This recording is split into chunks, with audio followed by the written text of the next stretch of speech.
తాకట్టులో ఉన్న బంగారాన్ని విడిపించి ఆ రోజు ఆన్లైన్ రేటుకే మేము కొంటాం. Sharma gold company. నమస్తే రమగారు. నమస్తే జయ. రమగారు, మనం రకరకాల కథలు చెప్పుకుంటూ ఉంటాం. మాతృభక్తని, పితృభక్తని, గురుభక్తని, అట్లా వీటికి సంబంధించి అసలు ఏమన్నా కథలు ఉంటాయండి? పితృభక్తి కథలు చెప్పుకోవచ్చు. మనం ఒక కథ చెప్పచ్చు ఎక్స్ట్రా. ఓకే. మనకు మామూలుగా తెలుసు, రాముల వారి పితృభక్తి పరాయణుడు. అసలు తండ్రి మాట జవదాటకుండా అడవికి వెళ్ళిపోయాడు. భీష్ముడు పితృభక్తి పరాయణుడు. ఆహా, మరి ఆయన పెళ్లి మానేసుకున్నాడు కదా తండ్రి కోసము. అవునా రమగారు? ఈ కథ నాకు తెలియదు రమగారు. అదేంటి భీష్ముడు కథ తెలియదని? అంటే డీటెయిల్డ్ గా తెలీదు. ఈసారి చెప్దాం. ఒక లైన్ వరకు అంతవరకే తెలుసు, కానీ ఒక కథ రూపంలో చెప్పండి ఈసారి. చెప్తాం. భీష్ముడి సంగతి చెప్పాల్సిందే. అవును.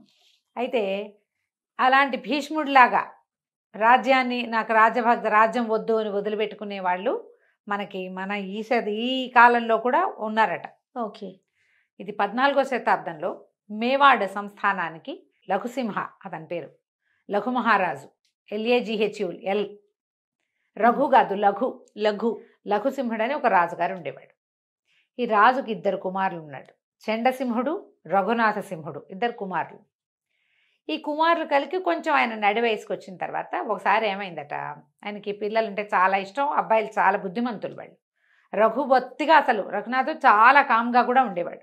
చండసింహుడు కొంచెం గట్టివాడు, కానీ తండ్రితో అమిత ప్రీతిగా ఉండేవాడు. తల్లి గతించింది. అయితే వీళ్ళకి కొంత దూరంలో ఉన్నటువంటి మార్వాడ్ అనే ఒక ప్రాంతం నుంచి రాజప్రతినిధి వచ్చి, వార్తాహరుడు లేదా ఇలా రాజప్రతినిధిలాగా ఒక ఆయన వచ్చాడు. వచ్చి ఏం చేశాడు, ఈ మన లఘు మహారాజు సభలోకి వచ్చి మామూలుగా పలకరింపుకి వచ్చి ఒక కొబ్బరికాయని రాజుగారి పాదాల దగ్గర పెట్టాడు. ఆ రోజుల్లో పద్ధతి ఏంటంటే, ఈ మార్వాడు ఆ ప్రాంతాల్లో తమ పిల్లని ఎవరికైనా ఇవ్వదలుచుకుంటే వాళ్ళ పాదాల చెంత కొబ్బరికాయ పెట్టడం, నీకు కన్యాదానం చేస్తాము అని చెప్పటం అప్పటి పద్ధతి. మార్వాడు రాజు రణమల్లు, ఆ రణమల్లుకి హంసాదేవని అత్యద్భుత సౌందర్యవతి అని ఒక కూతురుంది. ఆ పిల్లని ఈయనకి ఇస్తామని కొబ్బరికాయ పెట్టారు. ఈయన పేరేంటి, మన లఘుసింహుడు, ఈ లఘు మహారాజు, ఆయన ఆశ్చర్యపోయాడు. ఎప్పటి నుంచో ఆ పిల్ల చాలా సౌందర్యవతి అని వింటున్నాడు, కానీ నడివయసు వాడిని నాకెందుకు ఇస్తారు వాళ్ళ పిల్లని అని అనుకున్నాడు. ఈ కొబ్బరికాయ పెట్టేసరికల్లా ఏమంటున్నాడు, పిల్లని తనకివ్వడానికి వాళ్ళు సిద్ధపడ్డారు అని చెప్పి, అలాగే మాకేం అభ్యంతరం లేదని వార్తాహరుడికి చెప్పి శుభలేఖ వస్తుందని చూస్తున్నాడు. ఈ హంసాదేవిని నాకు ఇవ్వబోతున్నారని చెప్పాడు అందరికీ. దేశంలో రాజుగారు మళ్ళీ వివాహితుడు అవుతున్నాడని చెప్పుకున్నారు. కొద్ది రోజులకి రణమల్లు గారు ఆ మార్వాడి నుంచి కాగితం పంపించాడు. మేము హంసని ఇవ్వదలుచుకుంది చండసింహుడికి, నీ కాదు, మా వార్తాహరుడు చేసిన పొరపాటు వల్ల చండసింహుడి పాదాల దగ్గర పెట్టవలసిన కొబ్బరికాయ పెద్ద కుమారుడి దగ్గర, రాకుమారుడి దగ్గర పెట్టాల్సింది రాజుగారి దగ్గర పెట్టాడు. మా ఉద్దేశం మాత్రం మేము చండసింహుడికే ఇస్తాం పిల్లని, అలాగైతే మాకు ఓకే, నీకు ఇచ్చే ఉద్దేశం మాకు లేదు అనేసరికి ఈయన చాలా హర్ట్ అయిపోయాడు. ఆయన హర్ట్ అయ్యి బాధపడ్డాడు. కొంచెం సన్నిహితుల దగ్గర తెలుసుకుని ఈ చండసింహుడు ఏమనుకున్నాడు, చండు అని రాస్తారు, ఇతను మార్వారు వెళ్ళాడు. వెళ్ళి, మీ వార్తాహరుడు ఏం చేసినా సభలో జరిగింది ఇది, మా తండ్రి వివాహానికి సిద్ధపడ్డాడు, పిల్లనిచ్చి పెళ్లి చేయమంటే నీకు ఇస్తాం కానీ మీ నాన్నకు ఇవ్వమన్నారు. ఇతను అన్నాడు, కాదు, ఏనాడైతే మీరు పంపించిన నారికేళం మా పాదాల దగ్గర పెట్టబడిందో దాన్ని మా తండ్రి ఎప్పుడు ఒప్పుకున్నాడో అప్పుడే హంసాదేవి మాకు మాతృస్థానంలో స్థిరపడింది. ఆమెని మా తండ్రికి ఇచ్చి వివాహం చేయటమే సరైన పని, పెళ్లి చేస్తారా యుద్ధం చేస్తారా?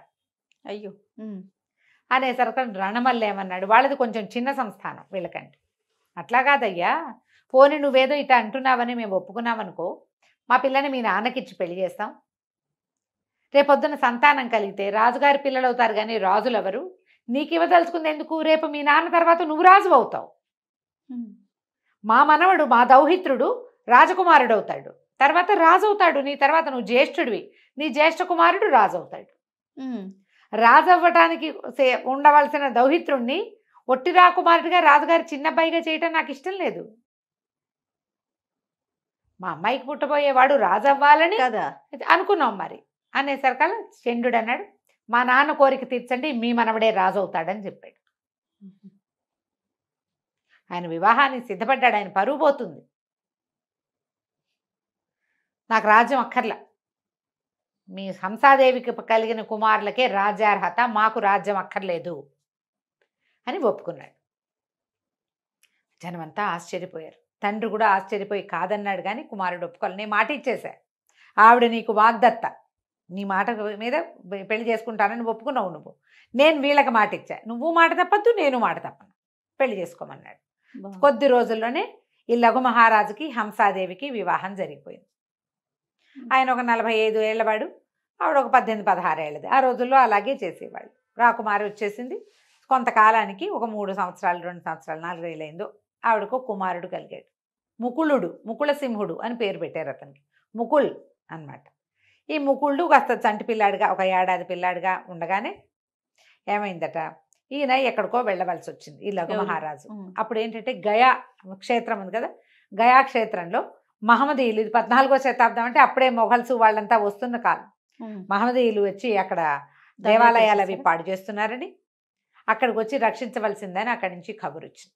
కబురు వచ్చేసరికి ఈయన రాజుగా ఈయన వెళ్ళాలి.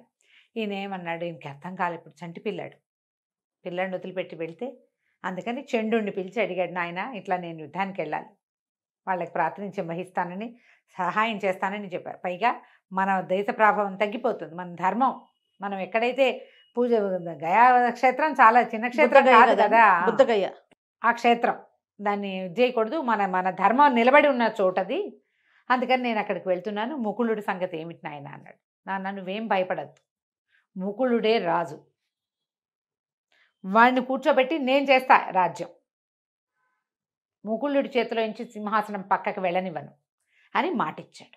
ఓకే. ఈయన సంతోషంగా పెద్ద కొడుకు చేతిలో చిన్న కొడుకుని పెట్టి వెళ్ళిపోయాడు. 2 ఏళ్ళు యుద్ధం నడిచిందట, 18 నెలల పాటు. ఆయనేమో గతించాడు, అక్కడ మరణించాడన్న వార్త వచ్చింది. యుద్ధం గెలిచారు కానీ రాజుగారు మరణించాడు. రాజు లేకుండా ఎట్లా, ఈ ముకుళుడు 2 ఏళ్ళు నిండుతున్న పిల్లవాడిని సింహాసనం మీద కూర్చోబెట్టి, సింహాసనం పక్కన చిన్న పీఠం వేసుకుని చండుడు దాని మీద కూర్చుని రాజ్యాన్ని నడిపించడం మొదలుపెట్టాడు. ఇక ప్రజల్లో చండుడి మీద చాలా ప్రేమ వచ్చింది. ఇచ్చిన మాట నిలబెట్టుకున్నాడు కదా. ప్రజలు అసలు చండుడి పక్షమే అంత. ఆ స్థానంలో ఎక్కువ భాగం చండుడి స్నేహితులు వాళ్ళు ఉన్నారు. ఈ హంసాదేవికి మెల్లిగా భయం వచ్చేసింది. పిల్లాడే రాజైనప్పుడు సంతోషం వచ్చింది, కానీ క్రమంగా చండుడి ప్రాభవం పెరిగిపోతుంది. రేపు నాటికి పిల్లాడిని ఏమైనా చేస్తే, అయితే ఇలాగ మెల్లిమెల్లిగా పెరిగేసరికి చండుడికి తెలిసిపోయింది ఇలా ఆవిడ అనుకుంటోంది అని. అయితే ఏం చెప్పాడంటే, అమ్మా నువ్వేం భయపడద్దు, మా నాన్నకి మాట ఇచ్చాను, నువ్వు ఇక్కడే ఉంటే వీళ్ళందరూ నీ వైపే చూస్తారు కానీ నా కొడుకు వైపు చూడరయ్యా, నాకు అది భయం అంత. సరే నేను ఇక్కడి నుంచి వెళ్ళిపోతాను, వేరే ప్రాంతానికి వెళ్ళి స్థిరపడతాను, నా సొంత ప్రపంచం ఏదో నేను నిర్మించుకుంటాను, పిల్లాన్ని జాగ్రత్తగా చూసుకోమని చెప్పి తమ్ముడైన రఘునాథుడు, అతను మెతకవాడు, ఆ రఘునాథుడిని మాత్రం ఇక్కడ ఉంచి తన స్నేహితులు, తన పరివారంతో ఎవరైతే తనని ఫాలో చేయదలుచుకుంటారో వీళ్ళతో కలిసి వేరే ప్రాంతానికి వెళ్ళిపోయాడు. ఎప్పుడైతే మేవాడ్ నుంచి చండసింహుడు వెళ్ళిపోయాడో ఆవిడ ఏం చేసింది, తన తండ్రికి వచ్చి కబురు చేసింది, వచ్చి కాస్త రాజ్యాన్ని చూడడానికి హెల్ప్ చేయి, పిల్లాడి పెంపకంలో నాకు సహాయం చేయండి అంటే. ఇది మహాద్భుతమైన రాజ్యం మేవాడు, చిత్తోడ్ గఢ్ అని చెప్పుకుంటాం కదా, ఆ గఢ్ ఉన్నది వీళ్ళకి. చాలా ఆస్తిపాస్తులు ఉన్నది, ఎంత సంపద ఉందో అక్కడ, ఎంత పంటలున్నాయో, సిరి సంపదలతో తులతూగుతున్న రాజ్యం ఇది. సో పుట్టింటికి కబురు చేసుకుంది. మరి తండ్రి తమ్ముడు కావాలి కదా సహాయానికి. ఆవిడ అన్నదమ్ములు వీళ్ళంతా కలిసి ఊసర క్షేత్రం, అది తొండల గుడ్లు పెట్టే క్షేత్రం, ఊళ్ళు అవి. మార్వాడు అంత మంచిది కాదు, మార్వాడు రాజ్యం చిన్నది, అక్కడ పెద్ద డబ్బు లేదు, రాజ్యమే ఉంది కానీ ఇంత సిరి సంపదలతో తులతూగేది కాదు. ఈ ఊసర క్షేత్రంగా ఉన్న ఈ మార్వాడిని వదిలిపెట్టి మేవాడు రాజ్యానికి షిఫ్ట్ అయిపోయారు వాళ్ళు. అక్కడ ఎవరికో అప్పచెప్పేసి అది చూస్తారు, అది వీళ్ళ కిందే ఉంటుంది. పెద్ద వాళ్ళంతా తండ్రి అన్నదమ్ములు ఇక్కడికి వచ్చేసారు. క్రమంగా రాజ్యంలో వీళ్ళ గట్టి చేసుకున్నారు. ఇక ఎట్టి పరిస్థితుల్లో అతన్ని రానివ్వకూడదు, చండుణ్ణి ఇక్కడికి రానివ్వకూడదు. అంతఃపురం మీద వీళ్ళదే పెత్తనం, పుట్టింటి పెత్తనం చాలామంది చేస్తారు చూడు, ఇప్పుడు కూడా అట్లా. రోజులు గడుస్తుంటే ఏమైంది, ఒకనాడు సభ తీర్చి ఉన్నారు. ఆవిడ చాలా గట్టిగా ఉన్నారు, తెలుస్తోంది ప్రజలకి ఆవిడ పుట్టింటి వాళ్ళ ప్రభావం హెచ్చుగా ఉంది అని. ఆవిడ అన్నదమ్ములు కూడా కొంచెం తీవ్రంగానే ప్రవర్తించేవాళ్ళు. ఆ సభలో ఒకనాడు పిల్లవాడిని రాజసింహాసనం మీద కూర్చోబెడతారు కదా, ఎవరైతే రాజ్యం చేస్తున్నారో వాళ్ళు కింద ఒక పీట వేసుకుని కూర్చుంటారు. కింద పీఠం మీద కూర్చున్నాడు తాత. ఈ సింహాసనం మీద కూర్చున్న పిల్లాడు 4 ఏళ్ళు వాడే కదా, ఎక్కువ వయసు ఏమిది, 5 ఏళ్ల పిల్లాడు. వాడు ఏదో బంతి తెచ్చుకుని ఆడుకుంటూ బాల్ పడిపోయిందని దిగి కింద ఆడుకుంటున్నాడు. ఎప్పుడైతే రాకుమారుడు రాజే కదా సింహాసనం మీద నుంచి దిగాడో సభలో ఉన్న వాళ్ళంతా లేచి నిలబడారు. అది ఆస్థాన మర్యాద. కానీ తాత అయిన రణవల్లు మాత్రం తన పీట మీద నుంచి లేవల. ఆయన తాంబూలం నవ్వులుతూ కుర్చీలో కూర్చున్నాడు. సభలో ఉన్న వాళ్ళంతా అసహించుకున్నారు. ఇప్పుడు రాజు పిల్లాడా పెద్దవాడా కాదు, రాజే. రాజు సింహాసనం, దానికి మర్యాద ఇవ్వాలి. ఆ స్థానంలో అట్లాంటి మర్యాదలు తప్పడానికి అసలు రజపుత్రులు అస్సలు ఒప్పుకోరు. రాజ్పూట్స్కి చాలా మర్యాదలు ఎక్కువ, వాళ్ళు ఒప్పుకోరు. మిగిలిన వాళ్ళందరికీ కోపం వచ్చింది. కానీ ఏమంటారు, రాణిగారి తండ్రి మాట్లాడకుండా ఊరుకున్నారు. కానీ ఈ పిల్లాడి వెనకాల ఒక దాది వస్తుంది, రోజు పిల్లాడిని ఎత్తుకొస్తుంది, అది దింపుతుంది. వాడికి ఏమైనా ఆకలిస్తుంది, అవి ఇవి మంచినీళ్ళు కావాలి, ఏమైనా కావాలంటే ఇస్తుంది. సభ అంతా అయిపోయాక పిల్లాడిని ఎత్తుకు తీసుకుపోతుంది. అక్కడ నుంచున్న దాది చండసింహుడిని పెంచింది దాదే. పిచ్చి కోపం వచ్చేసి పిల్లాడిని ఎత్తుకుని వెళ్ళి, మీ నాన్న ఏం చేస్తున్నాడో తెలుసా, కనీసం నీ పిల్లాడు రాజు అతనికి మర్యాద కూడా ఇవ్వటం లేదు, పిల్లవాడికి మహారాజుకు మర్యాద ఇవ్వద్దు, రాణాకి మర్యాద ఇవ్వని వాడు అసలు ఈ రాజ్యంలో ఉండకూడదు, నువ్వు వాళ్ళని తెచ్చి పెట్టావని చెప్పేసరికల్లా ఆవిడ ఏం చేస్తుంది, తండ్రిని పిలిచి, ఇట్లా చేస్తున్నావా నువ్వు, ఇది పద్ధతేనా, ఆస్థానంలో అందరూ ఏమనుకుంటారు, మా రాజ్యంలో ఏ పద్ధతో ఆ పద్ధతి ప్రకారం నువ్వు నడవాలి అనేసరికల్లా ఆయన ఈడ్చొకడు కొట్టాడు కూతురు. నోరు మూసుకుని పడుండు,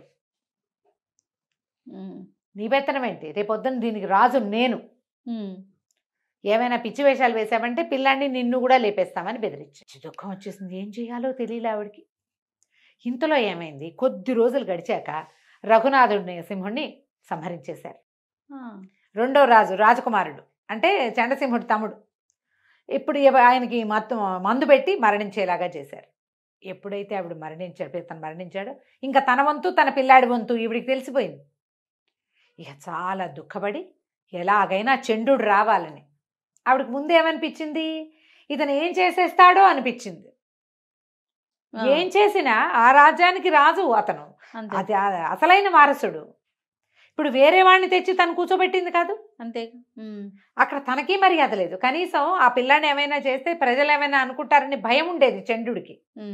వీళ్ళకేం భయం, ఈ ప్రజలు వీళ్ళ వాళ్ళు కాదు, మీ జాతి కాదు, మా కులం వేరు, మీ కులం వేరు, అలాంటి ధోరణులు ఉండేవి.